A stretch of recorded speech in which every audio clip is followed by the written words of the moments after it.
લગભગ અંત તરફ સિલેબસના અંત તરફ જઈ રહેલા છે અને મીન ટાઈમમાં આપણે જાણીએ છીએ તે પ્રમાણે કે તમારી યુનિવર્સિટી પરીક્ષા પણ નક્કી થઈ ગઈ છે, શેડ્યુલ થઈ ગયું છે નક્કી. લગભગ આપણે જાણીએ છીએ તે પ્રમાણે કે 19 કે 20 તારીખથી ચાલુ થાય છે. તમારે કઈ તારીખથી ચાલુ થાય છે? જોયું ટાઈમ ટેબલ જોયું કે નહીં? હા સર, 19 તારીખથી. અચ્છા, 19 તારીખથી થાય છે એમ ને. ચાલો, બધાને પહેલા તો એડવાન્સમાં બેસ્ટ ઓફ લક. ખૂબ સરસ મજાની મહેનત કરો. હજુ થોડાક દિવસ છે આપણી પાસે, તો ખૂબ ખૂબ સારી મહેનત કરો. અને આપણે જે 5 તારીખથી શેડ્યુલ ગોઠવું છે ઓનલાઈન ક્લાસ ટેસ્ટનું, તે પણ બરાબર એટેન્ડ કરો, જેથી કરીને તમારે યુનિવર્સિટી પરીક્ષામાં એ ખૂબ કામ લાગે. તો ખાસ તો આ પરીક્ષાનો, આપણો ઓનલાઈન પરીક્ષાનો જે હેતુ છે તે આપણે જાણીએ છીએ તે પ્રમાણે કે આવનારો સમય કે તમારે નોકરીઓમાં અને ફર્ધર સ્ટડીઝમાં વધારાનું જે અભ્યાસ છે એમાં પણ આપણે જાણીએ છીએ તે પ્રમાણે કે ઓનલાઈન કદાચ પરીક્ષા જો તમારે આપવાની થાય તો તેવા સંજોગોમાં આપણે એમ ચોક્કસ કહી શકીએ કે આ પ્રેક્ટિસ સ્વરૂપે ખૂબ સારી પદ્ધતિ છે. અને એ તમે જો આપણે એમ કહીએ કે બરાબર એટેન્ડ કરો તો હું નથી માનતો કે એ રોજગારીની તકની હોય કે પછી આગળ અભ્યાસની હોય. તો મિત્રો, મારું ખાસ તમને કહેવાનું એ છે કે મેક્સિમમમાં મેક્સિમમ વિદ્યાર્થીઓ એ એટેન્ડ કરે, કે જેથી કરીને તમને કોઈ ટેકનિકલ મુશ્કેલીઓ પણ નડતી થાય તો તેવા સંજોગોમાં આપણે એમ કહી શકીએ કે એનું સોલ્યુશન આગામી સમયમાં લાવી શકીએ આપણે. તો બધા જ આપો ઇન્ટરનલ માર્ક્સ માટેના બીજા પણ રસ્તા છે આપણી પાસે, કે અસાઇનમેન્ટ પણ છે, એમાંનું આ એક ટેસ્ટ પણ છે, ઓનલાઈન ટેસ્ટ પણ લેવાનું છે, અને તમારા લેક્ચર્સની જે હાજરી છે, આ 3 પરિબળો મળી અને પછી આપણે જાણીએ છીએ તે પ્રમાણે કે તમારું ઇન્ટરનલ ઇવોલ્યુશન કરવાનું છે. તો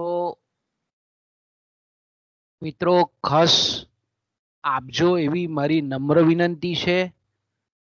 કારણ કે કદાચ અત્યારના સંજોગોમાં નહીં પણ ભવિષ્યમાં પણ તમને આ વસ્તુ ખૂબ કામ લાગશે એની ગેરંટી હું આપું છું.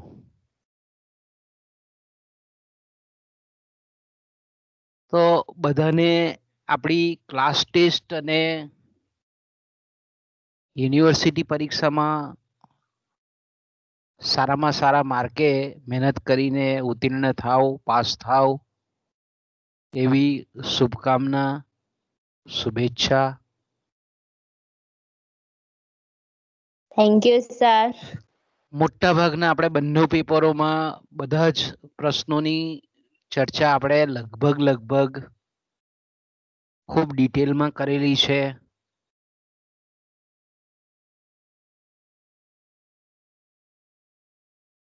આપણા કેટલાક વિડિયો લેક્ચર પણ યુટ્યુબ ચેનલ પર અપલોડ કરેલા છે. ડોક્ટર દીપક પાઠક એવું ચેનલનું નામ છે, એના પર પણ તમે એને પાછા સાંભળી શકો છો, જેને લાભ નથી મળ્યો તેવા વિદ્યાર્થીઓ. બસ ગમે તે રીતે મહેનત કરો અને સારા માર્ક્સ લાવો. પરીક્ષાનો મોડ કોઈ પણ હોય, જો તમારું કન્ટેન્ટ પાવરફુલ હશે, તમારી પાસે અભ્યાસનું ઊંડું જો ભાથું હશે, તો એ ઓફલાઈન પરીક્ષા હોય કે ઓનલાઈન હોય, એમાં તમને કોઈ જાજો ફેર પડતો નથી. તો તેવા સંજોગોમાં ખૂબ વ્યવસ્થિત સમયનો બગાડ કર્યા વગર, કદાચ આપણે અત્યારે માનીએ કે એટલા બધા તમે ગંભીર ન હશો અને એવું વિચારતા હો કે ભાઈ જે રીતે એફઆઈમાંથી એસવાયમાં પ્રમોટ થઈ ગયા, એવું વિચારીને ઘણા વિદ્યાર્થીઓએ તો હજુ કદાચ ચોપડાઓ પણ નહીં લીધા હોય, પણ પરીક્ષા તો કોઈ પણ હિસાબે લેવાશે જ. એટલે ગયેલો સમય પાછો નથી આવવાનો, પણ જે આપણી પાસે અત્યારે છે એનો એકદમ પ્લાનિંગ પૂર્વક વ્યવસ્થિત જો આપણે અભ્યાસ કરીએ તો હું નથી માનતો કે આપણને તકલીફ પડે. જે વિદ્યાર્થીઓ નિયમિત લેક્ચર ભરે છે તેને તો કોઈ ઇસ્યુ જ નથી, એ લોકો તો ખૂબ સરસ રીતે પરીક્ષાને ફેસ કરવાના જ છે. ફરી પાછું આપણે દરેકને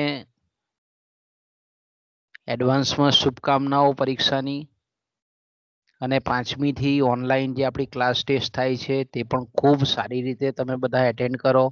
તમારા મિત્રોને જણાવો, એમને કોઈક જો ટેકનિકલી મુશ્કેલી ઊભી થતી હોય દાખલ થવામાં, તો એકબીજા સપોર્ટ કરો. તકલીફ હોય તો આપણા કોલેજમાં પણ તમે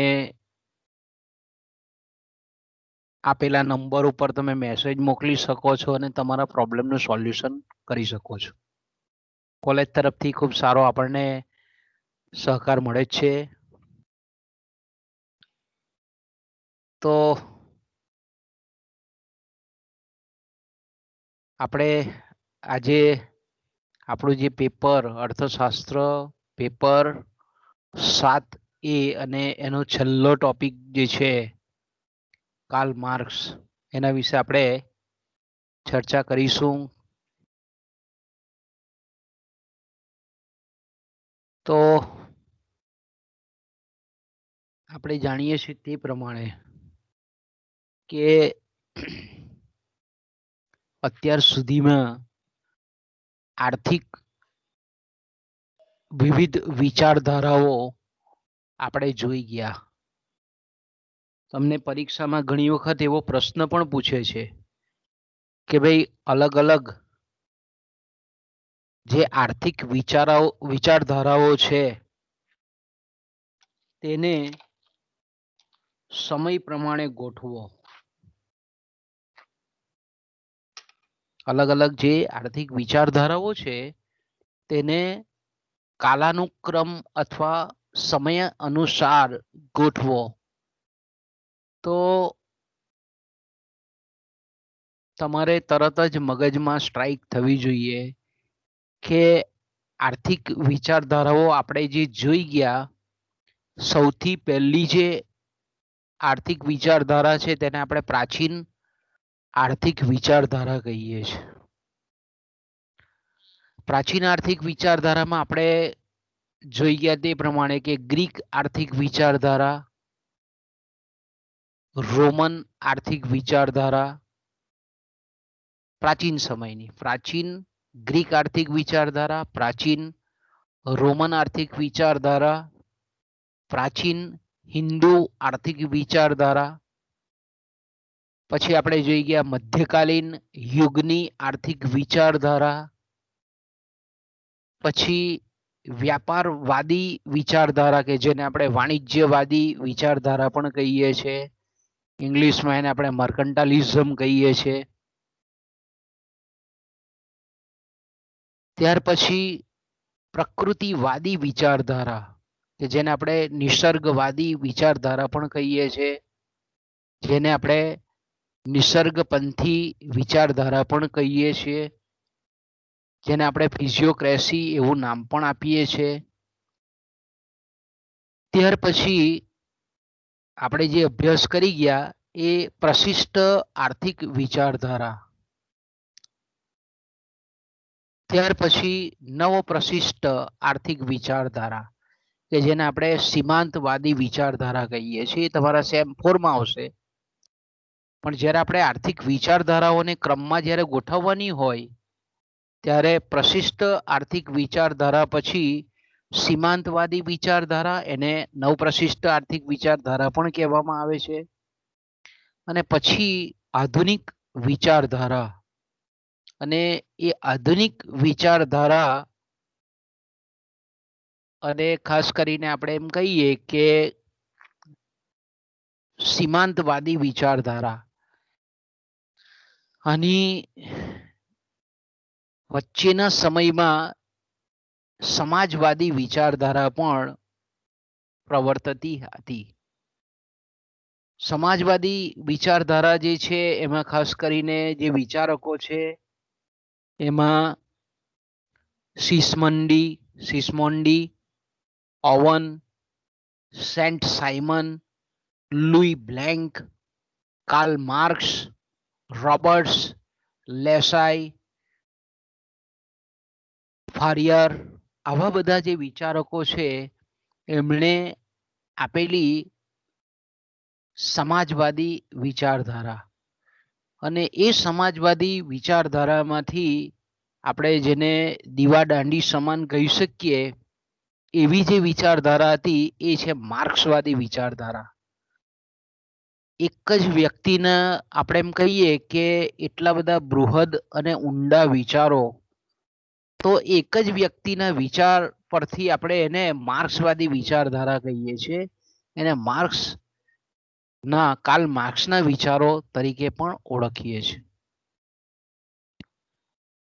અને છેલ્લે મેં કીધું તેમ કે આધુનિક આર્થિક વિચારધારા કે જેને આપણે કેન્સ અને કેન્સના જે અનુયાયીઓ છે એમણે જે આપેલી વિચારધારા છે. તો મિત્રો, જ્યારે પણ તમને પરીક્ષામાં ટૂંકો પ્રશ્ન તો મોટે ભાગે પૂછે જ છે કે આર્થિક વિચારધારાઓને કઈ કઈ આર્થિક વિચારધારાઓ છે એને ક્રમ પ્રમાણે ગોઠવો. તો મેં કીધું તેમ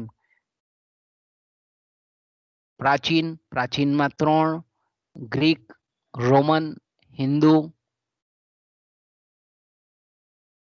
પછી આપણે જોઈ ગયા તે પ્રમાણે મધ્યકાલીન, પ્રશિષ્ટ, નવપ્રશિષ્ટ અથવા તો એને સીમાંતવાદી, પછી સમાજવાદી અને આધુનિક આર્થિક વિચારધારા. આ રીતે તમે એને ગોઠવી શકો.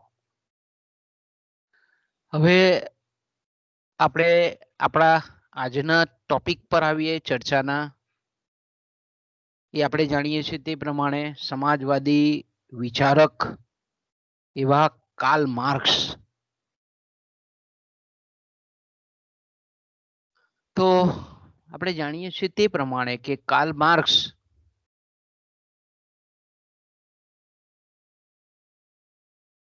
એ બહુ ક્રાંતિકારી વિચારક હતા. સામાન્ય રીતે જો આપણે એમ કહેવું હોય તો આજના જેને આપણે અગ્રગણ્ય વિચારકો કહીએ છીએ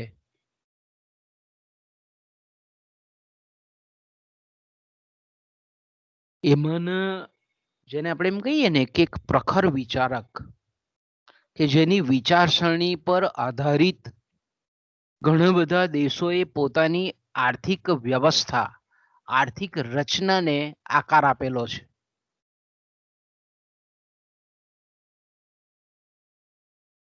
તો આવા જે એકદમ વિધાયક પુરુષો છે એમાં જેને આપણે એમ કહીએ ને કે ડાયનેમિક પર્સનાલિટી કહીએ ઇંગ્લિશમાં, જો એને આપણે કહીએ,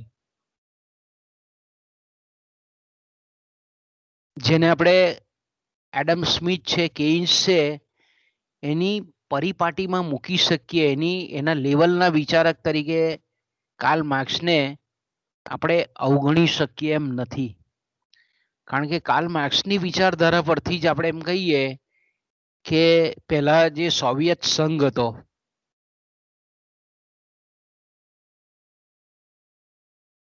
સોવિયત સંઘમાં ઘણા બધા દેશો હતા. યુગોસ્લાવિયા હતું, રશિયા હતું, કઝાકિસ્તાન હતું.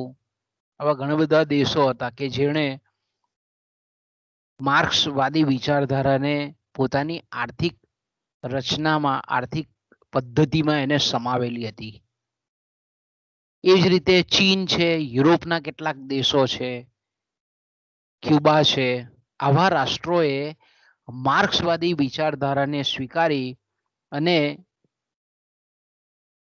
જેને આપણે કોમ્યુનલિઝમ કહીએ છીએ, જેને આપણે સોશિયલિઝમ કહીએ છીએ, સમાજવાદ કે સામ્યવાદ કહીએ છીએ, આ વિચારોને તત્સત આ લોકોએ આપણે એમ કહીએ કે આ બધા દેશોએ પોતાની આર્થિક પદ્ધતિમાં આવરી લીધેલા છે, આર્થિક નીતિમાં, અર્થવ્યવસ્થાની રચનામાં,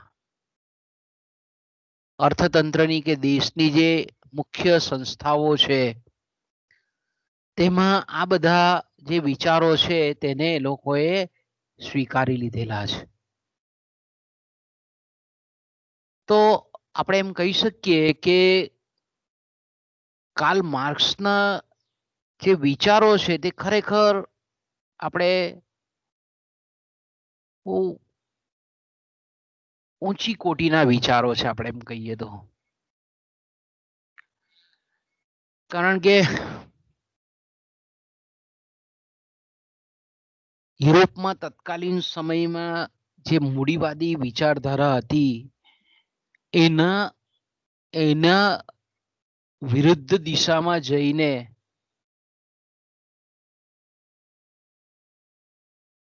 એક નવીન વિચારો પ્રસ્થાપિત કરવાનું એણે સાકાર બનાવ્યું. તો આપણને મગજમાં ખબર હોવી જોઈએ કે ભાઈ એકચ્યુઅલી જેને આપણે મૂડીવાદી વિચારધારા કહીએ છીએ, જેને આપણે સમાજવાદી વિચારધારા કહીએ છીએ, ભારતના સંદર્ભમાં આપણે એને મિશ્ર અર્થતંત્ર કહીએ છીએ, તો આપણે બેઝિકલી ઇકોનોમિક્સના વિદ્યાર્થી તરીકે આપણને ખબર હોવી જોઈએ કે ભાઈ મૂડીવાદ એટલે શું, મૂડીવાદી વિચારધારા કોને કહેવાય. આજે આપણે કહીએ કે વિશ્વમાં કોઈ પણ દેશમાં શુદ્ધ મૂડીવાદ પણ જોવા મળતો નથી, શુદ્ધ સમાજવાદ પણ જોવા મળતો નથી. આજે મોટા ભાગના જે રાષ્ટ્રો છે તેમાં આપણને ભલે એ લોકો કેપિટલિઝમ કે સોશિયલિઝમ કહેતા હોય, પરંતુ મિક્સ્ડ ઇકોનોમી છે. દરેક જગ્યાએ મિશ્ર અર્થતંત્ર આપણને મિશ્ર અર્થતંત્રના દર્શન થાય છે. તો આપણે એમ કહીએ કે મૂડીવાદ એટલે હું, આપણે મગજમાં ઉભો થાય ને મૂડીવાદ, what is the meaning of capitalism, મૂડીવાદ એટલે હું. તો આપણે એમ કહીએ કે મૂડીવાદ એટલે સામાન્ય રીતે આપણે એમ કહીએ કે સરકારનો ઓછામાં ઓછો હસ્તક્ષેપ. તો આપણે તરત સ્ટ્રાઇક જાય કે ભાઈ પ્રશિષ્ટ અર્થશાસ્ત્રીઓ આવે કે ભાઈ પ્રશિષ્ટ અર્થશાસ્ત્રીઓ કે જે સ્વેર વિહારી પદ્ધતિમાં માનતા હતા, અનિયંત્રણવાદમાં માનતા હતા, મુક્ત અર્થતંત્રમાં માનતા હતા, સમગ્ર અર્થતંત્રની જે સમતુલા છે તે માંગ અને પુરવઠાના બે અદ્રશ્ય હાથો દ્વારા આપોઆપ સંતુલિત થાય એવું માનનારા જે પ્રશિષ્ટો છે એ લોકોની મૂળભૂત વિચારધારા એ મૂડીવાદી વિચારધારા હતી કે ભાઈ રાજ્યનો માત્ર ને માત્ર પોલીસ તરીકેનું કાર્ય, સંરક્ષક તરીકેનું કાર્ય, બાકીના જે કંઈ પણ આર્થિક બાબતો અંગેના જે નિર્ણયો છે એ ખાનગી વ્યક્તિઓને, ખાનગી પેઢીઓને કે ખાનગી કંપનીઓને સોંપી દેવા. તો આ પ્રકારની જે વિચારધારા છે તેને આપણે મૂડીવાદ કહીએ છીએ, મૂડીવાદી વિચારધારા, કે જેમાં રાજ્યનો, સરકારનો હસ્તક્ષેપ ખૂબ ઓછો હોય, આર્થિક નિયંત્રણો ન હોય, અર્થતંત્રને મુક્ત રીતે વિચરવા દે, મુક્ત રીતે અર્થતંત્રના જે કંઈ પણ આર્થિક પરિબળો છે એને મુક્ત રીતે વર્તવા દે, કોઈ જાતના નિયમો, નિયંત્રણો કે નીતિ, આર્થિક નીતિ નો અમલ ન કરવાનો હોય, માત્ર ને માત્ર લોકોની, સમાજની જે કંઈ પણ જાન માલ છે, મિલકત છે, અન્ય દેશો સામેના જે કંઈ પણ સુરક્ષા અંગેની બાબતો છે, એટલા પૂરતું જ રાજ્યનું કાર્ય એ સીમિત થતું. એને આપણે મૂડીવાદી વિચારધારા કહીએ છીએ. એટલે રાજ્યનો હસ્તક્ષેપ ખૂબ ઓછો. એનાથી તદ્દન ઉલટી વિચારધારા, જેને આપણે સમાજવાદ કહીએ છીએ, જેને આપણે સોશિયલિઝમ કહીએ છીએ, જેને આપણે માર્ક્સિઝમ કહીએ છીએ, જેને આપણે સામ્યવાદ તરીકે પણ સામ્યવાદ અને સમાજવાદ વચ્ચે થોડોક ડિફરન્સ છે, પણ ઓલ ઓવર બેઝિકલી એ લોકોના જે વિચારો છે તે લગભગ એક સમાન જેવા છે. કે ભાઈ સામાન્ય રીતે આપણે એમ કહીએ કે સમાજવાદ, કે જેમાં મેં કીધું ને કે પ્યોર શુદ્ધ સમાજવાદ પણ આપણને જોવા મળતો નથી. આજે કોઈ પણ એવો દેશ નથી કે જ્યાં 100% સમાજવાદી વિચારધારા છે. બધે જ આપણે એમ કહીએ ને કે અપૂર્ણ સમાજવાદ છે, અપૂર્ણ મૂડીવાદ છે. તો સમાજવાદ, શુદ્ધ સમાજવાદ એટલે શું? તો કે શુદ્ધ સમાજવાદ એટલે અર્થતંત્રની જે કંઈ પણ જરૂરિયાતો હોય એ તમામે તમામ જરૂરિયાતોનું ઉત્પાદન એ રાજ્ય કરે, સરકાર કરે, તમામે તમામ. કે દાખલા તરીકે અર્થતંત્રમાં સોયની જરૂર પડી હોય, બિયારણની જરૂર પડી હોય, કપડાની જરૂર પડી હોય, મોટરકારની જરૂર પડી હોય, રોડ રસ્તા, માળખાગત સુવિધાની આવશ્યકતા હોય, તો માત્ર ને માત્ર સરકાર જ એ સુવિધાઓ પૂરી પાડે. લોકોને પસંદગીની તકો પણ નહીં. સરકાર જે કંઈ પણ ઉપલબ્ધ કરે વસ્તુઓ અને સેવાનો પુરવઠો, એ લોકોએ સ્વીકારી લેવો પડે. ખાનગી ક્ષેત્રનું અસ્તિત્વ નહીવત જેવું. સરકાર જ્યાં હોય ત્યાં આપણે એમ કહીએ કે રાજ્યનો દરેક બાબતોમાં હસ્તક્ષેપ. મૂડીવાદમાં ઉલટું છે. મૂડીવાદમાં મેં કીધું તેમ કે રાજ્યનો હસ્તક્ષેપ ખૂબ ઓછો, ત્યારે અહીંયા આપણે એમ કહીએ કે ખાનગી ક્ષેત્રનો હસ્તક્ષેપ ખૂબ ઓછો. ઓછો નહીં, શૂન્ય. જે આપણે શુદ્ધ સમાજવાદ કહીએ તો, સામ્યવાદ કહીએ તો, જે સરકાર કહે તે સ્વીકારી જ લેવું પડે. સરકાર એવું કહે કે તમારે આ કપડાં પહેરવાના એટલે એ જ ટાઈપના કપડાં પહેરવાના, તમારે પાવ જ ખાવાનું એટલે પાવ જ ખાવાનું. તમારી પસંદગીની તકો એ સરકારના નિર્ણયો પર નિર્ભર હોય. સરકાર જે કહે તે સ્વીકારી લેવું પડે. તો એને આપણે કહીએ ને કે શુદ્ધ પ્રકારનો, જેને આપણે સમાજવાદ કહીએ તે. પણ આજે કોઈ પણ એવા દેશોમાં નથી. ચીનને આપણે કહીએ કે ચીન છે, રશિયા છે, આવા બધા દેશોમાં આપણે એમ કહીએ કે આજે પણ સમાજવાદી વિચારધારા છે, સામ્યવાદી વિચારધારા છે, પણ પ્યોર નથી. ત્યાં પણ આપણે એમ કહીએ કે ખાનગી કંપનીઓ છે.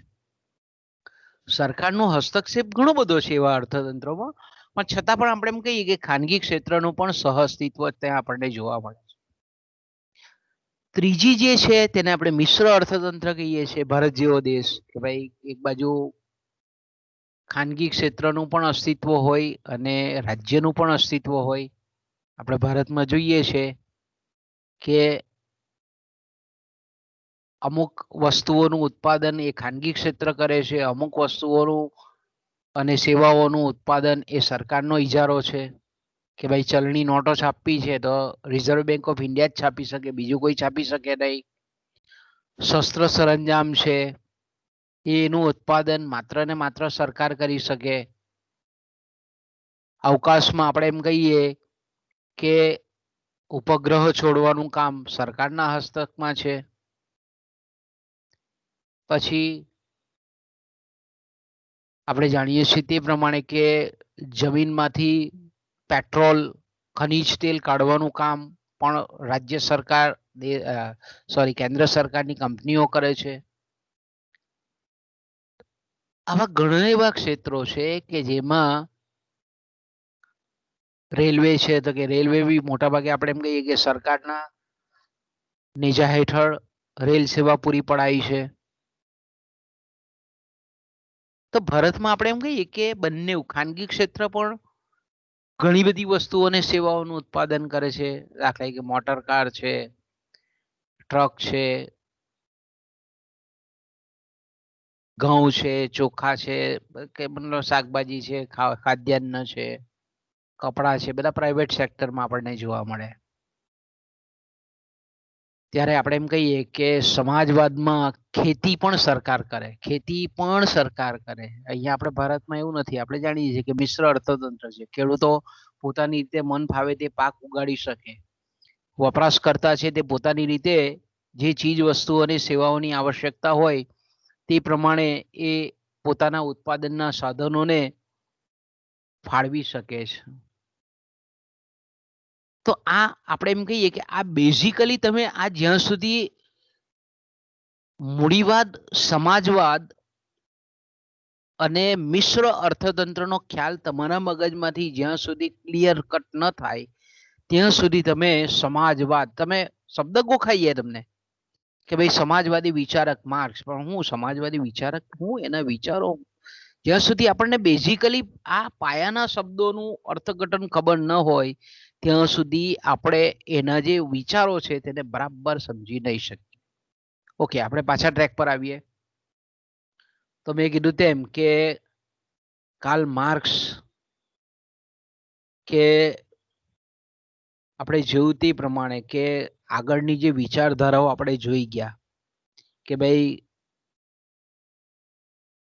વ્યાપારવાદી વિચારધારા હતી, તો એણે જોયું કે ભાઈ વેપારવાદી વિચારધારા હતું તો એમનું પ્રમુખ ધ્યેય હતું તે પ્રમાણે આપણે જાણીએ છીએ તે પ્રમાણે કે રાષ્ટ્રને જો આર્થિક રીતે મજબૂત બનાવવું હોય તો મૂલ્યવાન ધાતુનો ખજાનો એટલે કે સોનું અને ચાંદીનો ખજાનો, સંપત્તિ દેશ પાસે હોવી જોઈએ.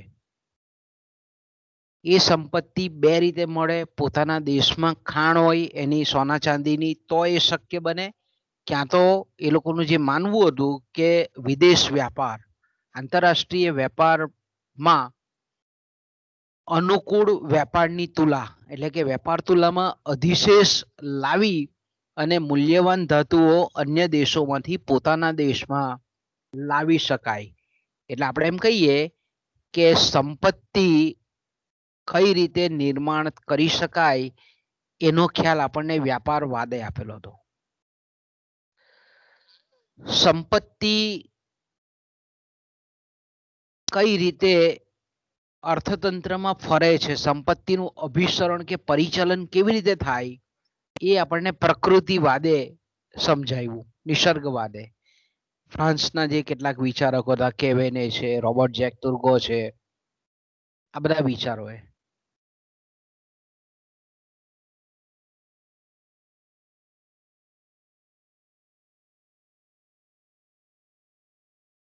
પ્રશિષ્ટોએ આપણે જોયું તે પ્રમાણે કે શ્રમ વિભાજન અર્થતંત્રમાં આપણે એમ કહીએ કે શ્રમનું વિભાજન એ સંપત્તિમાં અનેક ગણો વધારો કરે છે. બરાબર, સંપત્તિમાં અનેક ગણો વધારો કરે છે. આપણે પ્રશિષ્ટ અર્થશાસ્ત્રીય વિચારધારે આપ્યું, પણ આપણે જાણીએ છીએ તે પ્રમાણે કે વિશ્વમાં એવી આર્થિક ઘટનાઓ બની, ખાસ કરીને આપણે જાણીએ છીએ તે પ્રમાણે કે 1929માં આવેલી જે મહામંદી, તેમાં જે આપણે એમ કહીએ કે વિશ્વના મોટાભાગના દેશો એ મહામંદીની અસરમાં આવી ગયા. આંતરરાષ્ટ્રીય વેપાર ઠપ થઈ ગયો અને બેરોજગારીનું પ્રમાણ એક બાજુ ફુગાવાની પરિસ્થિતિ પણ જોવા મળે. બેરોજગારી, આવક નીચી, રાષ્ટ્રોની આવક નીચી, માથાદીઠ આવક નીચી, લોકોની માંગ, અસરકારક માંગ ઓછી, અને અર્થતંત્ર આપણે એમ કહીએ કે મંદીની ગર્તામાં એ જતું હતું. તેવા સમયે આપણે એમ કહીએ કે પ્રશિષ્ટ અર્થશાસ્ત્રીય વિચારધારા એ મંદીની પરિસ્થિતિને ખાળવા માટે ઉપયોગી નીવડી નહીં. એટલે આપણે એમ કહીએ કે પ્રશિષ્ટ આર્થિક વિચારધારા એ મૂડીવાદને પોષક હતી અને મૂડીવાદનું ફળ પરિણામ એ આપણને મંદીના સ્વરૂપમાં જોવા મળ્યું. તો આ જે આપણે એમ કહીએ કે એક બાજુ બેરોજગારી, ઔદ્યોગિક ક્ષેત્રમાં તો બહુ ખરાબ પરિસ્થિતિ ઊભી થયેલી તે વખતે કે ભાઈ ઇંગ્લેન્ડમાં ને યુરોપના ઘણા બધા દેશોમાં આપણે જોઈએ તો ઔદ્યોગિક બેરોજગારીનું પ્રમાણ ઘણું બધું તે વખતે વધેલું હતું. તો તે સમયે આપણે એમ કહીએ કે આવી જે પ્રશિષ્ટ અર્થશાસ્ત્રીય વિચારધારા જે હતી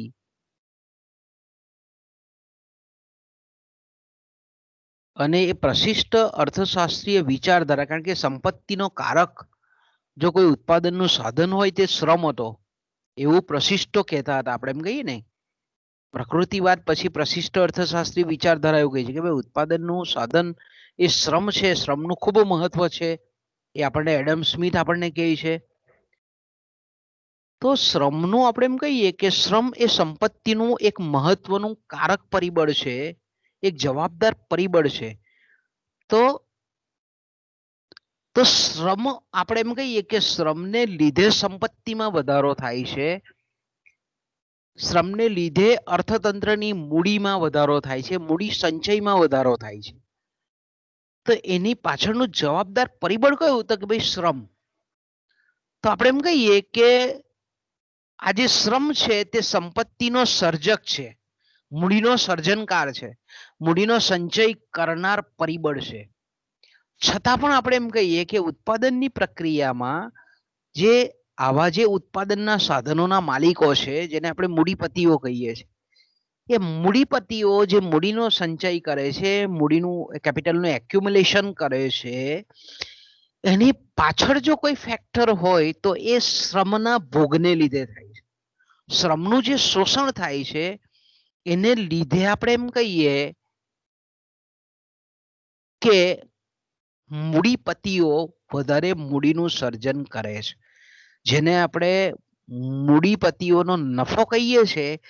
તો એ કોને આભારી છે? તો કે ભાઈ એ શ્રમના વ્યયને લીધે, શ્રમનો જે શ્રમિકો જે કંઈ પણ માનસિક શારીરિક શ્રમ ખર્ચે છે એનું પરિણામ એ મૂડીમાં પરિવર્તિત થાય છે અને એનો લાભ નફા સ્વરૂપે મૂડીપતિઓ લઈ જાય છે.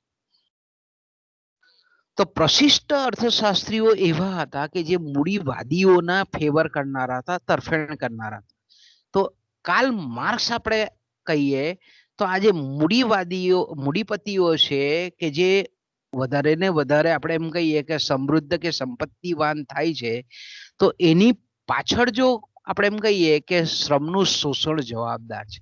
એટલે મૂડીવાદનો વિરોધ કરનાર, એટલે બીજા અર્થમાં જો આપણે એમ કહીએ કે કાર્લ માર્ક્સ એ પ્રશિષ્ટ અર્થશાસ્ત્રીય વિચારધારા જે હતી તેનો વિરોધ કરનાર હતો, ક્રાંતિકારક હતો કે આવું નહીં ચાલે. કે ભાઈ જો આપણે એમ કહીએ કે કંપનીઓને મોટા મોટા જો ઉદ્યોગપતિઓને મોટા મોટા જો કેપિટાલિસ્ટ જો આપણે એમ કહીએ કે વધારે વધારે સંપત્તિવાન થાય ને બીજી બાજુ ઔદ્યોગિક ક્ષેત્રના જે શ્રમિકો છે તે બેરોજગાર થાય, એ લોકોની આવક ઘટે, ગરીબાઈની આપણે એમ કહીએ કે ઝાડમાં વધારે ને વધારે ટ્રેપ થતા જાય. તો આપણે એમ કહીએ કે આવા શ્રમનું શોષણનો આપણે એમ કહીએ કે પક્ષ લઈ, શ્રમિકોનો પક્ષ લઈ અને મૂડીવાદનો વિરોધ કરનાર કાર્લ માર્ક્સ કે જે ક્રાંતિકારક ખરેખર વિચાર હતા, એક નવા પ્રકારના આર્થિક વિચારોના એ જનક હતા. અને તે વખતની જે આપણે એમ કહીએ કે યુરોપના ઘણા બધા દેશોમાં જે પ્રચલિત જે પરંપરાગત જે સમાજ વ્યવસ્થા હતી તેને હલાવનાર કાર્લ માર્ક્સ હતા. ને ઘણા બધા વિશેષણોથી એને આપણે ઓળખી શકીએ. તો આપણે એમ કહીએ ને કે એનું વાણી અને કર્મ એમાં આપણને એક સામ્યતા દેખાય છે. એનું જે વાણી અને કર્મ છે તેનો સમન્વય આપણને એમાં દેખાય. એટલે જેવું એ ઘણા બધા આપણે એમ કહીએ કે કામદાર ચળવળોમાં પણ સામેલ હતા. ઘણા બધા દેશોની જે પરિસ્થિતિ હતી શ્રમિકોની એનો ખૂબ એનો ઊંડો અભ્યાસ કરેલો હતો. એટલે માત્ર આપણે એમ કહીએ કે એની સૈદ્ધાંતિક વિચારધારા નહીં પણ વ્યવહારિક જે સમગ્ર જે દેશો હતા એ દેશોના અભ્યાસમાં જે ઉત્પાદનના સાધનોનો જે માલિક વર્ગ છે તે અને આપણે એમ કહીએ કે શ્રમ કે જે આપણે એમ કહીએ કે બહુ મહત્વનો ભાગ ભજવે છે ઉત્પાદન પ્રક્રિયામાં. તો કે શ્રમ અને ઉત્પાદનના સાધનોના માલિકી વચ્ચેના જે વર્ગ સંઘર્ષ છે એ વર્ગ સંઘર્ષને એણે એકચ્યુઅલી ઘણા બધા દેશોમાં જોયો અને પછી એના વિચારો પ્રદર્શિત કર્યા. એટલે આપણે એને કહીએ છીએ કે આર્થિક જગતના ઇતિહાસમાં કાર્લ માર્ક્સનું બહુ મહત્વનું સ્થાન છે, અસાધારણ સ્થાન છે. એટલા માટે એને આપણે દ્રષ્ટા કહીએ છીએ, દાર્શનિક કહીએ છીએ, ઊંડા વિચારો ધરાવનાર વિચારક કહીએ છીએ. કારણ કે એમણે એવું ભવિષ્ય ભાખેલું હતું કે સમાજ રચનામાં પરિવર્તન થાય છે. સમાજ રચનામાં શું થાય છે? વર્ગ સંઘર્ષને લીધે અલગ અલગ જે સમાજના જે વર્ગ સંઘર્ષ છે તેનું પરિણામ. અને વર્ગ સંઘર્ષ એટલે કોણ? તો કે ભાઈ શ્રમિક અને માલિક.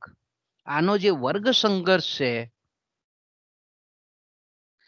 એ વર્ગ સંઘર્ષનું પરિણામ એ સમાજ રચનામાં પરિવર્તન લાવે છે. અને આપણે એમ કહીએ કે આવો જે કંઈ પણ નવો દ્રષ્ટિકોણ તે વખતે આપ્યો એ કાર્લ માર્ક્સ હતા. એમણે એક નવીન વિચાર પદ્ધતિ આપેલી હતી.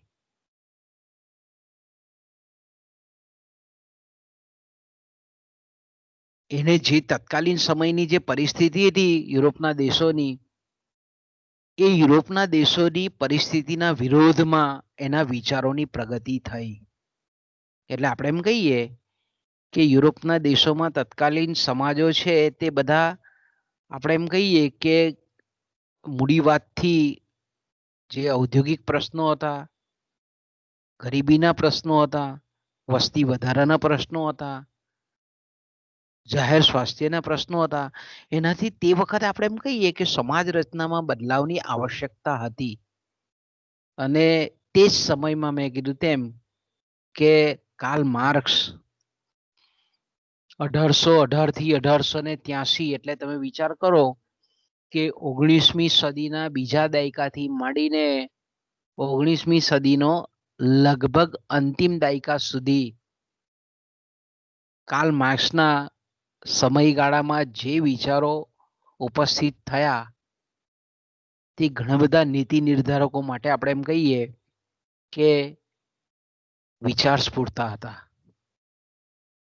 તો આપણે એમ કહીએ કે કાર્લ માર્ક્સ જે છે તે માત્ર ને માત્ર આપણે એમ કહીએ કે અર્થશાસ્ત્રી નહીં હતા. કાર્લ માર્ક્સ આપણે એમ કહીએ કે માત્ર એ કંઈ આપણે એમ કહીએ કે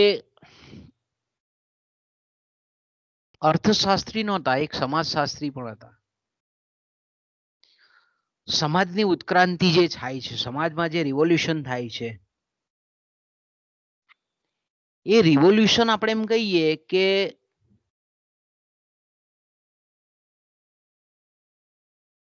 વર્ગ વિગ્રહને આભારી છે. એ એનું જે મહત્વનું પુસ્તક હતું ધ દાસ કેપિટલ, એ દાસ કેપિટલમાંથી આપણને જાણવા મળે છે. આપણે એમ કહીએ કે કાર્લ માર્ક્સનું બહુ જગવિખ્યાત પુસ્તક છે દાસ કેપિટલ, જેને આપણે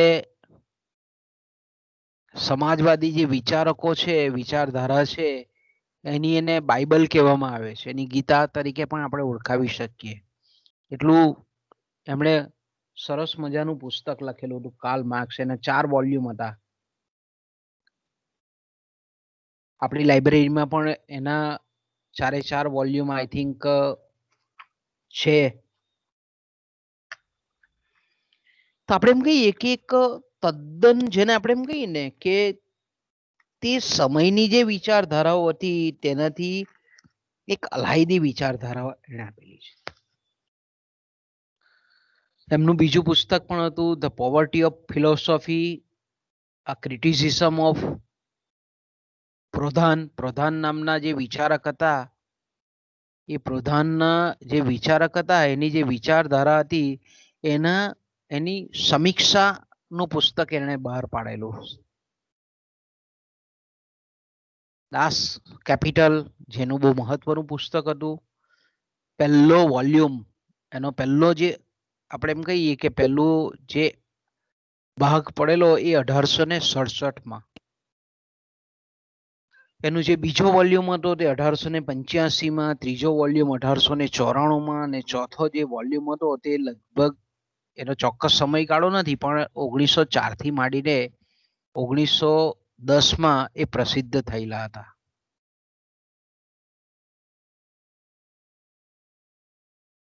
ઘણા બધા એ સિવાય પણ એમણે આર્થિક લખાણો લખેલા હતા. Introduction to the critique of Hegel's, philosophy of rights 1843માં એમણે પ્રસિદ્ધ કરેલું હતું. હેગલ એ સમાજવાદી વિચારક હતા, પ્રોફેસર હતા, એમના ગુરુ હતા. બર્લિનમાં હેગલના વિચારોથી ખૂબ પ્રભાવિત થયેલા હતા.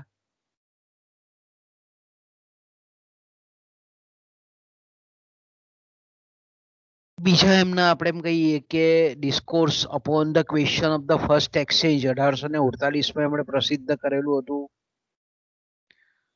એમનું ખૂબ મહત્વનું જેને આપણે એમ કહીએ કે સમાજવાદ, સામ્યવાદ અંગેનું જે એક સરસ મજાનું પુસ્તક 1848માં પ્રસિદ્ધ કરેલું ધ કોમ્યુનિસ્ટ મેનિફેસ્ટો. આવા ઘણા બધા આપણે એમ કહીએ ને કે 1889માં એમનું પુસ્તક હતું contribution of the critique of political economy. તો આવા બધા ઘણા બધા પુસ્તકો એમણે લખેલા હતા પણ એમનું જે બહુ મહત્વનો જેને આપણે ગ્રંથ કહીએ એ દાસ કેપિટલ હતો.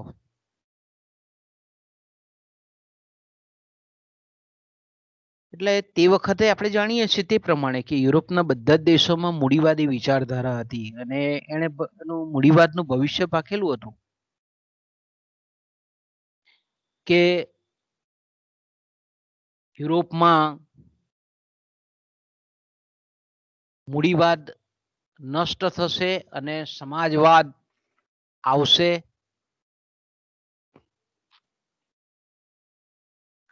જો એનો આપણે જીવન પરિચય જોઈએ તો કાર્લ માર્ક્સ નો જન્મ 24 ફેબ્રુઆરીએ રશિયામાં 1818માં એક જ્યુ ફેમિલીમાં જન્મ થયેલો હતો. 24 ફેબ્રુઆરી 1818માં રશિયામાં થયેલો હતો. પણ આપણે જાણીએ છીએ એ જ્યુ યહૂદી જેને આપણે કહીએ છીએ તેનો એક કુટુંબમાં જન્મ થયેલો હતો. પણ કાર્લ માર્ક્સની ઉંમર માત્ર 6 વર્ષની હતી ત્યારે ખ્રિસ્તી ધર્મનો સ્વીકાર કરેલો હતો. એના જે પિતા હતા એ પોતે એડવોકેટ હતા.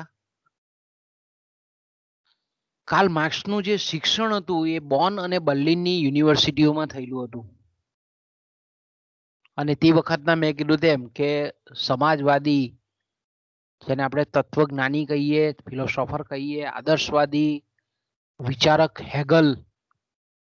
હેગલના હાથ નીચે ભણેલા હતા. હેગલની એટલી બધી એના મગજ પર અસર હતી કે એ શિક્ષક બનવાની ઈચ્છા તે વખતે વ્યક્ત કરેલી હતી. પણ મેં કીધું ને કે માણસ ઈચ્છે કઈ ને થાય કઈ. શિક્ષક બનવાની ઈચ્છા હતી, શિક્ષકનો વ્યવસાય સ્વીકારવાની ઈચ્છા હતી, પણ તત્કાલીન જે સામાજિક પરિસ્થિતિ હતી એ સામાજિક પરિસ્થિતિને લીધે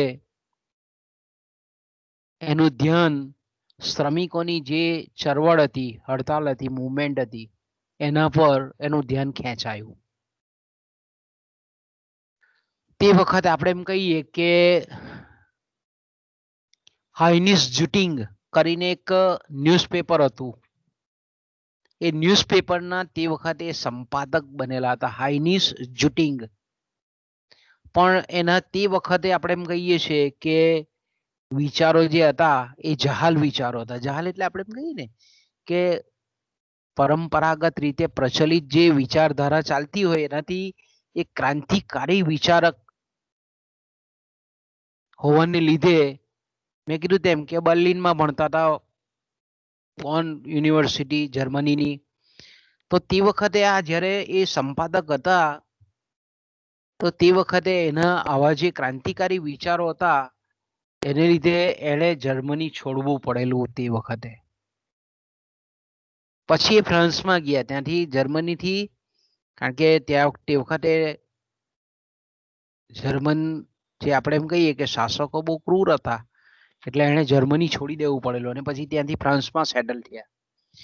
અને ફ્રાન્સની જે ફ્રેન્ચ આપણે એમ કહીએ કે જે ક્રાંતિ હતી એમાં 1848માં એમણે ભાગ લીધો. પણ આપણે એમ કહીએ કે ક્રાંતિ તે વખતના શાસકો સામે ટકી શકી નહીં, અસફળ રહી. તો માર્ક્સને તે વખતે નવાઈ લાગી કે કેમ આ વિફળ કેમ રહી, માંગણીઓ સાચી હોવા છતાં પણ કેમ આપણે એમ કહીએ કે નિષ્ફળ નીવડી. તો એના કારણો શોધવા માટે મનોમંથન કર્યું. અને મનોમંથન દરમિયાન આપણે એમ કહીએ કે ફ્રાન્સનું જે પેરિસ છે એમાં ફેડરિક એન્જલ, એ પણ આપણે એમ કહીએ કે બહુ ગુડ નેચરના, સારા સ્વભાવના માણસ હતા ફેડરિક એન્જલ. એ ફેડરિક એન્જલની સાથે મુલાકાત થઈ. બંને વચ્ચે સારી ફ્રેન્ડશીપ હતી, સારા અજોડ મિત્ર હતા. પણ મેં કીધું તેમ કે જહાલવાદી વિચારો, ક્રાંતિકારી વિચારો, તત્કાલીન સમાજની રૂટીન વિચારધારાથી ઉલટા વિચારો હોવાને લીધે પેરિસમાંથી પણ એણે નાસવું પડેલું. કાર્લ માર્ક્સને આપણે એમ કહીએ કે ત્યાંથી બી ભાગી જવું પડેલું, કારણ કે પ્રશિષ્ટ અર્થશાસ્ત્રીય વિચારધારા યુરોપના તમામ દેશોમાં એટલી બધી ઊંડી ઉતરી ગયેલી હતી ને એની સામે આવા વિચારો આપવા એટલે સ્વાભાવિક છે કે દેશદ્રોહ, રાષ્ટ્રદ્રોહ કહેવાય. એટલે આવા ઘણા બધા પ્રોબ્લેમનો સામનો કરી અને ઘણા બધા દેશોમાં એણે જવું પડેલું હતું. 1849માં આપણે એમ કહીએ કે ઇંગ્લેન્ડના રહેવાસી બન્યા, અંતે સ્ટેબલ ઇંગ્લેન્ડમાં થયા. અને એમનું જે મરણ 1883માં થયું ત્યાં સુધી ઇંગ્લેન્ડમાં જ રહ્યા. અને ઇંગ્લેન્ડમાં બહુ મોટો સમયગાળો એણે પસાર કર્યો, 34 વર્ષનો. અને મોટે ભાગે જે બ્રિટિશ મ્યુઝિયમ કે જ્યાં આજે વર્લ્ડ ક્લાસ બુક્સ આપણે કહીએ છીએ, ગ્રંથો કહીએ છીએ, એ બ્રિટિશ મ્યુઝિયમમાં આપણને આજે પણ જોવા મળે છે. તો મોટે ભાગે એ અધ્યયન કરવા માટે બ્રિટિશ મ્યુઝિયમમાં જતા હતા. અને પોતાનું જે જીવન નિર્વાહ ચલાવવા માટે અમેરિકન જે વર્તમાન પત્રો હતા એમાં એ રૂટીન આર્ટિકલ્સ લખતા હતા. પણ એના મિત્ર ફેડરિક એન્જલ એની જે કેપેબિલિટી હતી, એની જે ક્ષમતા હતી એનાથી વાકેફ હતા, એની યોગ્યતા એ જાણી ગયેલા હતા. ફેડરિક એન્જલે પણ એને ઘણી બધી મદદ કરેલી હતી તે વખતે, આર્થિક રીતે મદદ તો કરેલી હતી આર્થિક રીતે, પણ ફેડરિક એન્જલ પોતે પણ આપણે એમ કહીએ કે ખૂબ બુદ્ધિશાળી વ્યક્તિ હતા, હોશિયાર હતા. તે વખતે ફેડરિક એન્જલે કાર્લ માર્ક્સને એવું કીધેલું હતું કે જુદા જુદા અલગ અલગ દેશોમાં તમારા જેવા વિચાર ધરાવનાર જે સમાજવાદી વિચારકો છે એના અલગ અલગ જે સમાજવાદ અંગેના વિચારો છે એ વિચારોને તમે એકત્ર કરો, એનું સંકલન કરો અને એક સરસ મજાનું આપણે એમ કહીએ કે માહિતી આપનારું, આવા જે સમાજવાદી વિચારકોના જે વિચારો છે એની માહિતી આપનારું પત્રક તૈયાર કરો. એવું માર્ક્સને કોણે કીધું? એન્જલે કીધું, ફેડરિક એન્જલે. એટલે આપણે એમ કહીએ કે આ ફેડરિક એન્જલ મિત્ર હતા, આર્થિક રીતે મદદ પણ કરતા હતા. એટલે કાર્લ માર્ક્સે એ વસ્તુને ગંભીરતાથી ધ્યાનમાં લીધી. અને એમાંથી જ મેં કીધું તેમ કે 1848માં એમણે એમનું જે કોમ્યુનિસ્ટ મેનિફેસ્ટો, મેં કીધું તેમ સામ્યવાદનું જાહેરનામું એણે સંકલિત કરીને બહાર પાડ્યું. કાર્લ માર્ક્સની પત્ની પણ આપણે એમ કહીએ કે બહુ ઉચ્ચ કુળની હતી, ઉચ્ચ ફેમિલીની હતી અને ખૂબ સારી રીતે આપણે એમ કહીએ કે નાનપણથી જ એની મિત્રતા હતી પત્ની સાથે, સારી રીતે જીવન પણ વ્યતીત કરતા હતા. પણ આપણે એમ કહીએ ને કે ઘણા બધા આપણને જે આર્થિક અહેવાલો પ્રાપ્ત થાય છે એમાં આપણને એક વસ્તુ બહુ સ્પષ્ટ જોવા મળે છે કે એનું આર્થિક જીવન ખૂબ બહુ સારું નહીં હતું. પોતે જે પુસ્તક લખતા હતા એના માટે જે કંઈ પણ સામગ્રી જોઈએ એ કરવા માટે એના કપડા જે ગરમ કોટ હતો ઊનનો તે પણ એને વેચવો પડેલો હતો. પણ મેં કીધું ને કે આવી વિપરીત પરિસ્થિતિમાં પણ એણે પોતાના જે એકદમ ઉચ્ચતમ કોટીના જે વિચારો છે તે દાસ કેપિટલમાં એણે બહાર પાડેલા હતા.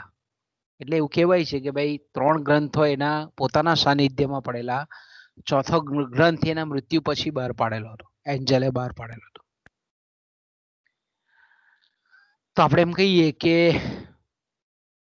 દાસ કેપિટલ એ કાર્લ માર્ક્સનું જે પુસ્તક છે એ જ્યાં જ્યાં વિશ્વમાં જે દેશોમાં ક્રાંતિકારી ચળવળ થઈ એનો મુખ્ય બેઝ છે.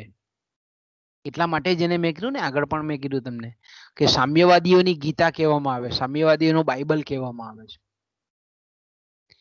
કાર્લ માર્ક્સને જો આપણે એમ કહીએ કે અર્થશાસ્ત્રમાં જો બહુ મહત્વનું સ્થાન આપ્યું હોય તો આ એના દાસ કેપિટલના પુસ્તકે જ આપેલું છે. દાસ કેપિટલ આપણે એમ કહીએ કે માનવના બૌદ્ધિક વિકાસના ઇતિહાસમાં તો બહુ મહત્વનું સ્થાન આપેલું જ છે, પણ આ દાસ કેપિટલે માર્ક્સને અમર બનાવી દીધેલો છે એમ કહીએ તો પણ આપણે ખોટું નથી. તો મિત્રો અહીંયાથી આપણે વિરામ લઈએ, કારણ કે ઓનલાઈન એક્ઝામ આપણે ચાલુ જ છે અત્યારે, બીજું પેપર મારે મૂકવું પડશે, એટલે આપણે અહીંયાથી અટકીએ. બોલો, તમને કઈ પ્રશ્ન હોય તો પૂછજો બાળક. હા બોલો. આપણે સિલેબસ તમે પહેલા મોકલ્યું તે પ્રમાણે છે. હું કઈ ફરી બોલતો જરા. આપણે જે પૂછાય એક્ઝામમાં એ થોડું બધું કટ થયો છે.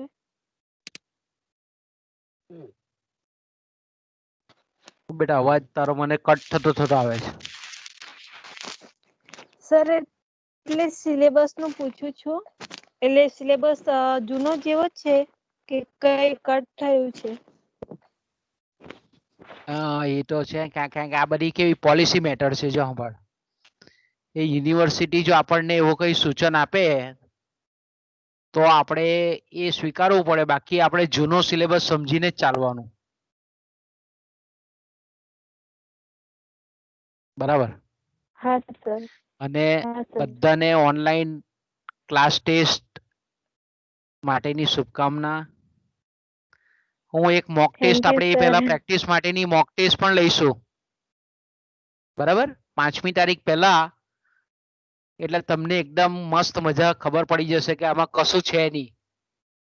બરાબર? જે અત્યારે તમને મગજ પર ટેન્શન લાગતું હશે કે ટેસ્ટમાં શું થશે, પણ તમે એક વખત આપજો એટલે તમારું સ્વમૂલ્યાંકન જાતે જ થશે કે મને કેટલું આવડે છે ને મારે કેટલી મહેનત કરવાની જરૂર છે. બરાબર છે? આપણો ભાવના મૂળભૂત ઉદ્દેશ આ જ છે. ઇન્ટરનલ માર્ક્સ તો આપણે બીજા બધા પણ રસ્તાઓ છે. બોલ સ્નેહલ, શું કહે? સર આઈએમપી ક્વેશ્ચન મૂકી દેજો ગ્રુપમાં. ઓ બાપરે, તું એવું કાં કહે છે? વાંચવાની જે આવડે તે. બરાબર? ના સર, યુનિવર્સિટી માટે. સર યુનિવર્સિટી માટે. હા, યુનિવર્સિટી માટે આપણે મૂકીશું. હા યુનિવર્સિટી ચોક્કસ. એમસીક્યુ માટે તો વાંધો નહીં, વાંચી લે. હા હા હા હા હા હા ચોક્કસ ચોક્કસ. ટૂંકા પ્રશ્નના જવાબો પણ મૂકીશું. બરાબર? આપણે હા સર, લોંગ ક્વેશ્ચન ને ટૂંકા પ્રશ્ન, ટૂંક નોંધ. હા યસ, ઓ યસ, ઓ યસ. ચાલો તો અહીંયાથી થેન્ક યુ અટકીએ. સર. ઓકે બેટા.